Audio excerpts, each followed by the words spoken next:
Okay, so our first question is कि भारतीय संविधान के किस भाग में पंचायती राज से संबंधित प्रावधान है। तो पंचायत राज से संबंधित प्रावधान किस पार्ट में है? पार्ट 9 में है। ठीक है, किस में है? पार्ट 9 के अंदर। अब हमारे संविधान के अंदर कितने भाग हैं? पहले हमारे संविधान के अंदर 22 भाग थे और अब हमारे संविधान के अंदर 25 भाग हैं। ठीक है, और मैं आपको सारे पार्ट्स बता देती हूँ। तो कौन कौन से पार्ट्स हैं? तो देखिए, जो फर्स्ट पार्ट है हमारा वो किससे रिलेटेड है? फर्स्ट पार्ट हमारा the union and it's territories से रिलेटेड है। ठीक है, मतलब भारत और उसके संघ। देन पार्ट 2 जो है वो है आपका नागरिकता से रिलेटेड। ठीक है, पार्ट 3 जो है वो आपका fundamental rights. Then part 4 DPSP, that is directive principle of the state policy. Then part 4 A fundamental duties है। Then part 5 is the union and the part 6 जो है वो द स्टेट्स है। पार्ट 7 जो है वो हटा दिया गया है अब आपका।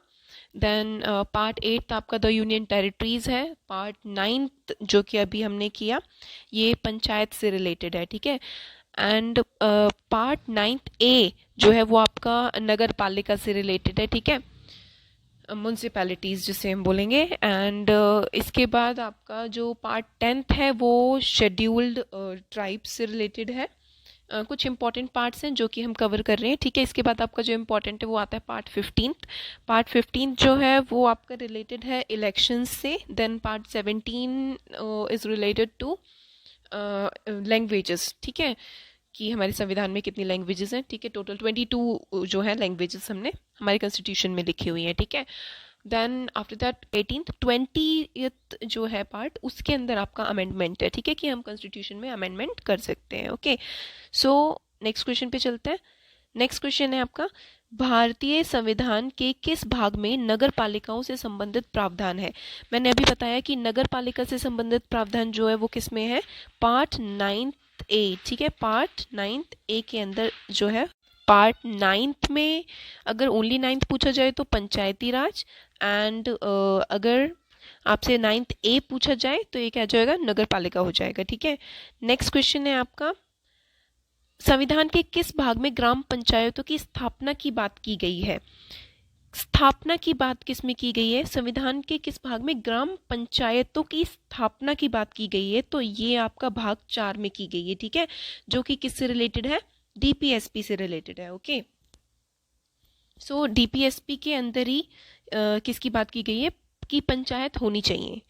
नेक्स्ट क्वेश्चन है, भारतीय संविधान के निम्नलिखित अनुच्छेदों में से कौन सा अनुच्छेद सरकारों को ग्राम पंचायतों को संगठित करने का निर्देश देता है?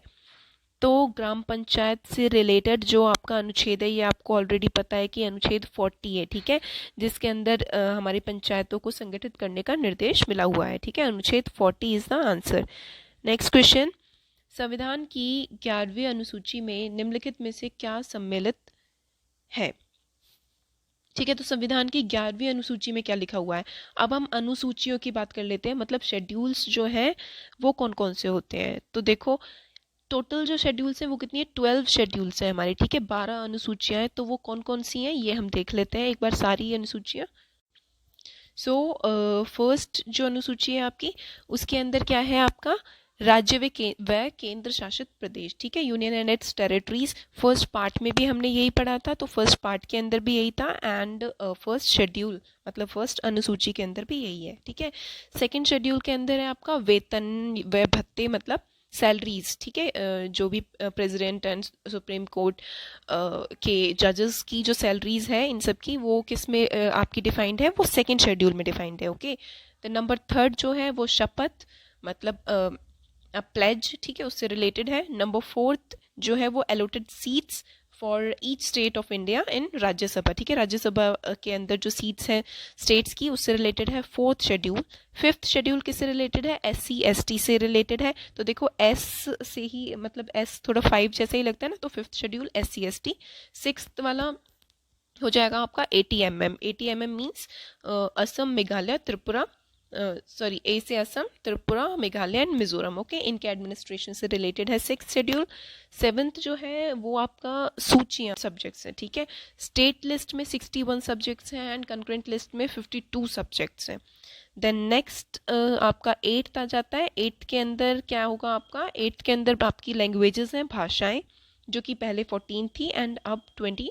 11th इज योर ग्राम पंचायत से रिलेटेड, और इसको कब जोड़ा गया था, एडेड बाय 73rd जो अमेंडमेंट हुआ था 1992 में। और ग्राम पंचायत के अंदर कितने विषय हैं, कितने सब्जेक्ट्स हैं, 29 सब्जेक्ट्स हैं। Okay, then the 12th one is Nagar Palika, and इसको 74th संशोधन के थ्रू जोड़ा गया था, सेम इन 1992। इसके विषय कितने हैं, 18 सब्जेक्ट्स हैं इसके अंदर, राइट। तो इतनी सारी चीज़ें हमें पता होनी चाहिए। तो अभी हमको सारे पार्ट्स लर्न हो गए हैं एंड सारी अनुसूचियाँ हमको याद होनी चाहिए, क्योंकि ये एग्जाम्स में रिपीट होती रहती हैं, राइट। तो अभी हमसे क्या पूछा गया क्वेश्चन में, तो अभी क्वेश्चन में पूछा है कि रिलेटेड था ना, अभी हमने पढ़ा, ठीक है, पंचायत से रिलेटेड था 11th में, और 12th में किससे रिलेटेड था, नगर पालिका से रिलेटेड था, ठीक है, और 10th में दल बदल से रिलेटेड, 9th में लैंड रिफॉर्म से related. Okay, so next question है, पंचायत राज प्रणाली किस पर आधारित है। तो पंचायत राज प्रणाली हमारी किस पर आधारित है, सत्ता के विकेंद्रीयकरण पर आधारित है। नेक्स्ट क्वेश्चन है, पंचायती राज प्रदान करता है, पंचायती राज स्थानीय स्तर पर लोकतांत्रिक प्रशासन, ठीक है, स्थानीय स्तर पर लोकतांत्रिक प्रशासन प्रदान करता है पंचायती राज। नेक्स्ट है, पंचायती राज का प्रधान लक्ष्य क्या है, तो ग्रामवासियों में शक्ति का विकेंद्रीकरण, ठीक है, ये तो नॉर्मल है, आपको पता ही होना चाहिए। ओके, नेक्स्ट क्वेश्चन इज कि पंचायती राज का मुख्य उद्देश्य क्या है। तो पंचायती राज का मुख्य उद्देश्य क्या है, ये तो हम सबको पता ही होना चाहिए, क्या है, जनता को विकास मूलक प्रशासन में भागीदारी योग्य बनाना। Okay, then next is 73rd व संवैधानिक संशोधन का संबंध किससे है। तो मैंने आपको बताया था 73rd संविधान संशोधन किस में हुआ था, पंचायती राज से संबंधित है, एंड 74th जो था वो किससे संबंधित था, नगर पालिका से संबंधित था। ओके, पंचायती राज कौन सी, 11th शेड्यूल, और नगर पालिका 12th शेड्यूल। देन नेक्स्ट है 73rd संविधान संशोधन संबंधित है, अभी किया हमने पंचायत राज से। देन भारत में निम्नलिखित में से किसके अंतर्गत पंचायती राज प्रणाली की व्यवस्था की गई है। अभी हमने पहले इससे रिलेटेड एक क्वेश्चन पढ़ा था, जिसमें हमने पढ़ा कि पंचायती राज के बारे में जो बताया गया है वो कौन से भाग में बताया गया है, तो वो हमने पार्ट 4th पढ़ा था। और पार्ट 4th में क्या दिया हुआ है, DPSP मतलब नीति निर्देशक सिद्धांत, ठीक है। तो इसका आंसर क्या हो गया, ऑप्शन सी हो गया। ओके, नेक्स्ट है, किस संवैधानिक संशोधन द्वारा पंचायती राज संस्थाओं को संवैधानिक दर्जा प्रदान किया गया है। तो 73rd, ठीक है, ऊपर हमने पढ़ा अभी। तो 73rd संविधान संशोधन द्वारा संविधान को कौन सी अनुसूची जोड़ी गई थी 73rd संविधान संशोधन के तहत, अभी हमने पढ़ा 11th। ओके, नेक्स्ट क्वेश्चन है, 73rd संविधान संशोधन द्वारा 11वीं अनुसूची में पंचायती राज संस्थाओं को कितने कार्य सौंपे गए थे।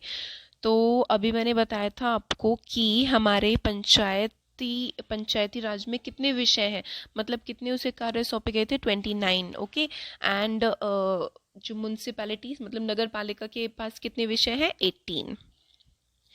नेक्स्ट क्वेश्चन, 73rd संविधान संशोधन के अनुसार पंचायती राज संस्थाओं में अध्यक्ष के कम से कम कितने पद महिलाओं के लिए आरक्षित किए गए हैं। तो महिलाओं के लिए कितने पद आरक्षित किए गए हैं, option A 1/3। Next question, 73rd संविधान संशोधन के प्रावधानों को समाज के किस वर्ग को सत्ता हस्तांतरण की दृष्टि में ऐतिहासिक कदम माना जाता है। तो इसका आंसर क्या आ जाएगा आपका, डी, महिला वर्ग को। ओके, देन 73rd संविधान संशोधन की विशेषता नहीं है, इनमें से कौन सी जो है वो 73rd संविधान संशोधन की विशेषता नहीं है।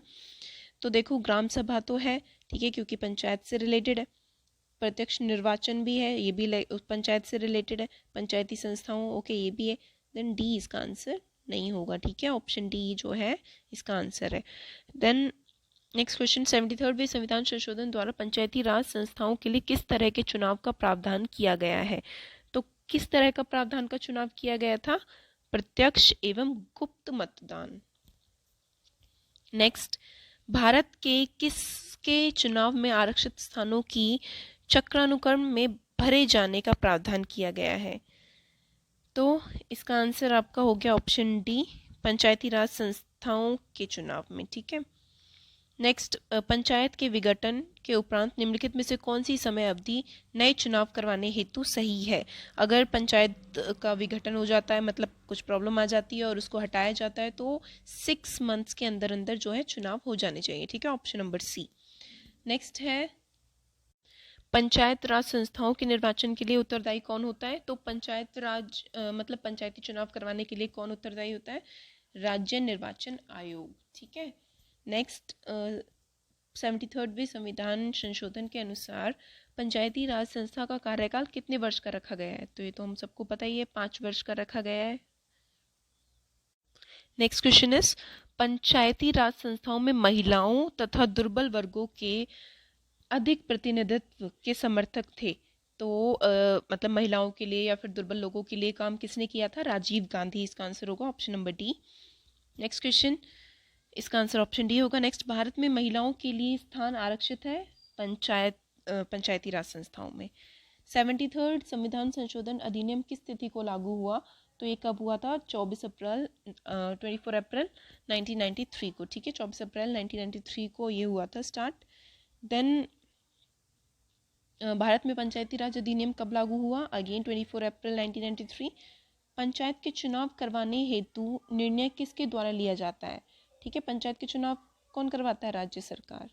भारत में पंचायती राज का आरंभ किया गया कब? 1959 में। ठीक है, भारत में, पूरे भारत में पंचायती राज का जो आरंभ हुआ था वो कब हुआ था? 1959 में हुआ था। ओके, सो ये हमारे आज के क्वेश्चंस थे पंचायती राज से रिलेटेड। अब और भी क्वेश्चंस हम लेके आएंगे, so wait for my next video. Thank you so much.